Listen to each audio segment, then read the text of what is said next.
Due to popular demand, everybody's been wanting the Cartagena Part 2. I just got back from Cartagena. I got there October the 3rd, well, really the 4th. And I just got back on the 11th. Man, missed the place already. Also had a chance to take a trip over to Medellin. I went that weekend, Friday and Saturday, flew back Sunday. Round trip ticket was like 83 bucks. Airbnb was cool. I'm gonna do a video. Medellin gets his own video. Please believe it. Yo, that shit was cracking. But anyway, all right, so part 2 to Cartagena, man. Woo, where do I begin? First thing I'm gonna say, you know, after the first trip, I came home and I was like, man, I'm about to learn Spanish. I was taking Babbel, pretty much spending about 20, 30 minutes a day, what I felt like was sufficient. And then right around June, I just kind of fell off of it. I was like, okay, I got the basics down. I'm going to be all right. Nah, nope. Start over. Learn Spanish, man. Learn, I'm talking about, you don't have to be speaking like Pablo Escobar, but learn enough to where it does not become awkward. And I'll explain why later on. Side note. All right, so learn Spanish, you know. The basic greetings, hola, ¿cómo está? Good morning, good night. How to use the bathroom? How did I get here? Yes, that's cool, but try to get a little further if you can. I am keeping my Babbel lessons going, and I actually signed up to get a tutor. I got a tutor I'm meeting, which is actually Colombian that speaks English. And I'm finna put some time into it because, yeah, I'm definitely going back. I might be going back like January. All right, so learn Spanish. The Airbnb situation. Now, you know, as I told y'all before, like with the guest policy, most of them folks don't really want you down there, you know, occupying the time of the local ladies with your intentions of leaving. They don't like you doing it. So that's where the guest policy comes in. Now, you can find places that don't have guest policies, or they have like loose ones. Like, yeah, you can have guests. Just make sure you know, send us their ID. But a lot of places are gonna try to get in. You know, hey, you getting in, we want in. So most fees range between like 20 bucks, 30 bucks for, you know, guest visits. We found a spot. We had to search long and hard and far, but we found a spot that actually didn't have a guest policy. Now, it's a gift and a curse with it, because a lot of times you get an armed guard, or you get somebody, some kind of desk person to check the people in, which kind of gives you a sense of security, as there ain't nobody really gonna try nothing too monkey. If you don't have a guest policy, a lot of times you're on your own. That means when you bring in people that you don't really know and you don't speak their language, you got to be smart. Now, I was already on game from going the first time about knowing how the safes and stuff work, knowing that this Airbnb didn't have no guests and all that, didn't have no receptionist. I took my gun safe with me. So a lot of times you can get most of these at your local sporting goods stores or wherever they sell guns. And bro, I traveled with it through security. The only thing I heard was, because this is what it's made for. You can travel with a firearm with this, you know. So, yeah, about 40, 50 bucks. And I literally put all my money in here. And I would hide my key in random places if I needed to be.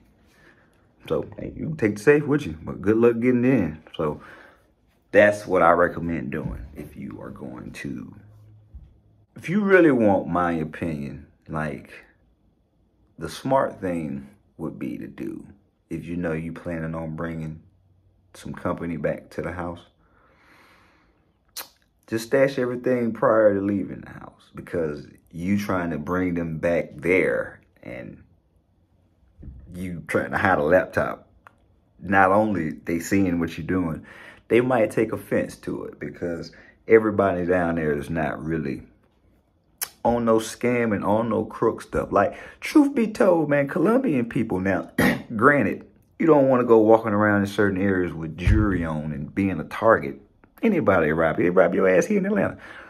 But man, these people, from what I've experienced, are some pretty decent, honest people. Even in Medellin, we went to a disco. My cousin thought it was a strip club. He paid for us both to get in. We walk in. Everybody there dancing with their woman. I'm talking about they saucy and they get it. We like, oh, we need to get up out of here. The guy gave us our money back.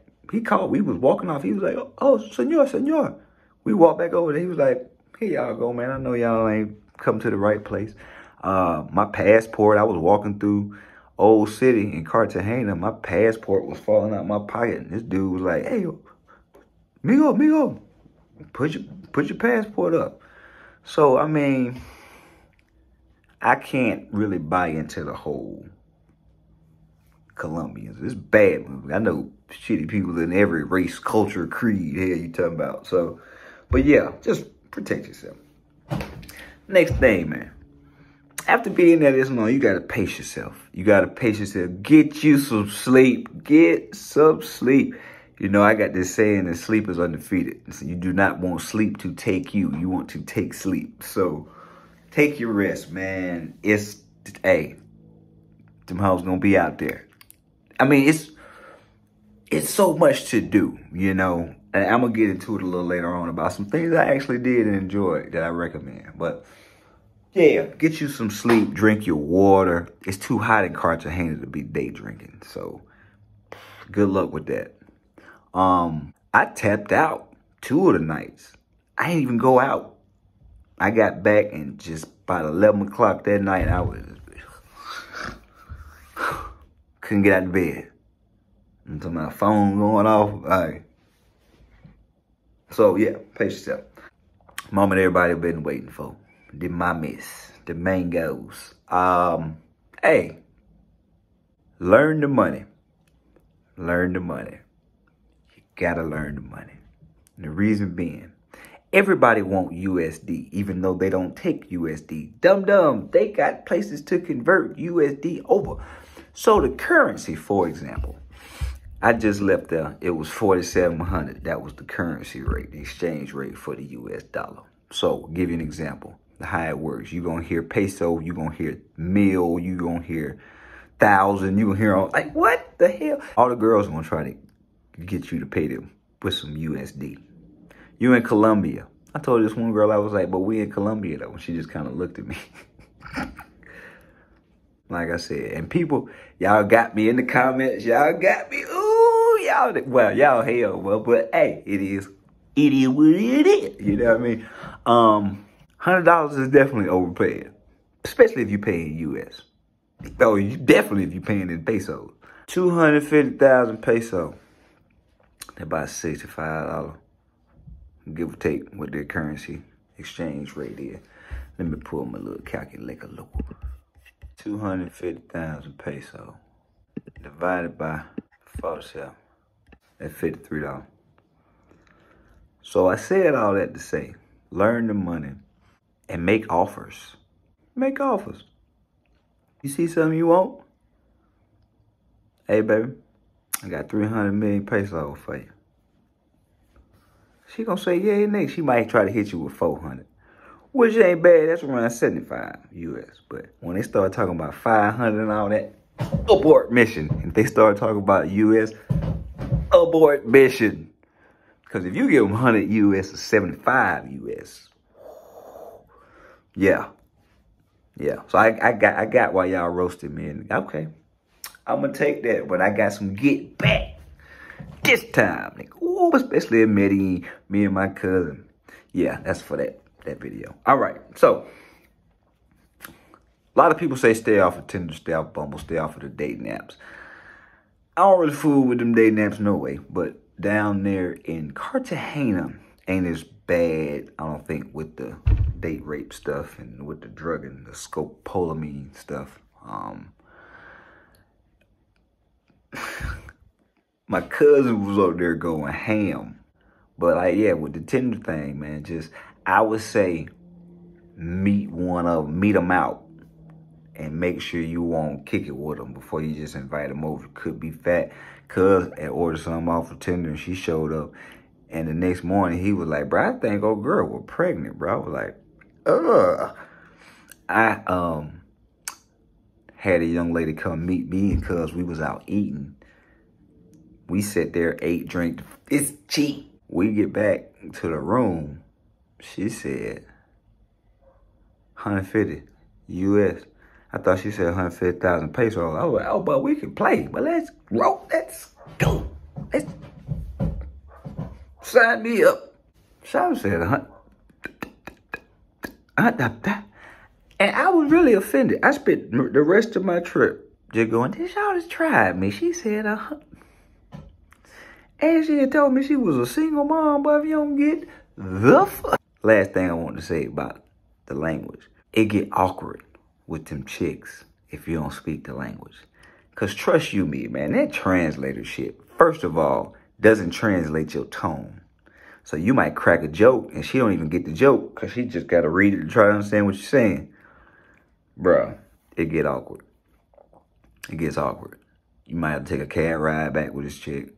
And body language ain't gonna save you in every situation. Because I know like last video when I was like, a girl was feeling me.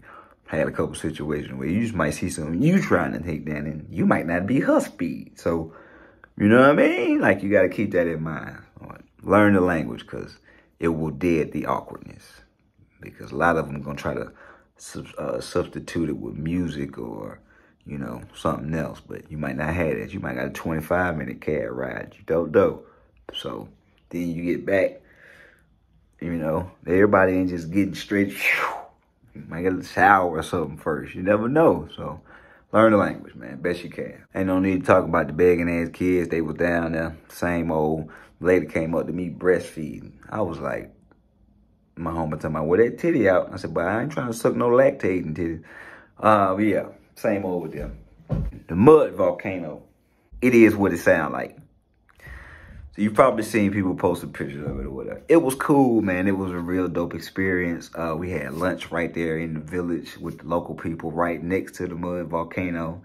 It was like 700. It was 79,000 pesos, which was about 15 bucks. I had a plate of snapper. My cousin had chopped up chicken and rice. I had rice. We had a chick that came with us to kind of show us around and stuff. She had a couple of drinks. We bought the cab drivers some food, $15. But yeah, the mud volcano was dope. We get up in the volcano. That mud is already just soothing. Feel, you know, real rejuvenating on your skin. There's a couple local guys there. They give you a massage if you want one. I know it's not a woman, fellas, but ain't no happy ending.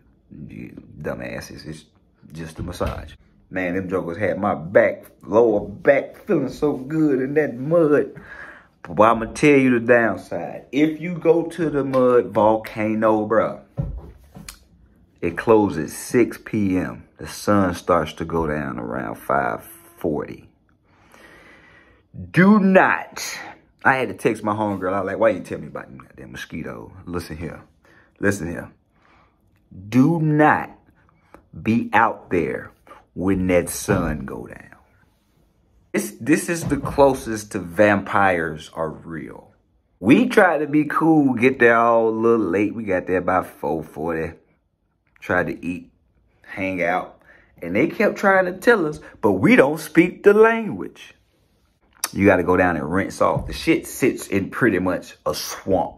When you get there, it's wetland and patches of grass and water and look like a lake. And you got to go down in that marsh little area to rinse the mud off before you leave. And when I tell you, the mosquitoes walk you back to your car. Don't be out there dark. That was it, man. Cartagena was Cartagena again. Hot as hell. Begging ass kids. Bad bitches. You know. Cartagena was Cartagena. Can't wait to go back, man. The mud volcano was dope. Like I said, y'all boys check it out, man. You got any other questions? Let me know.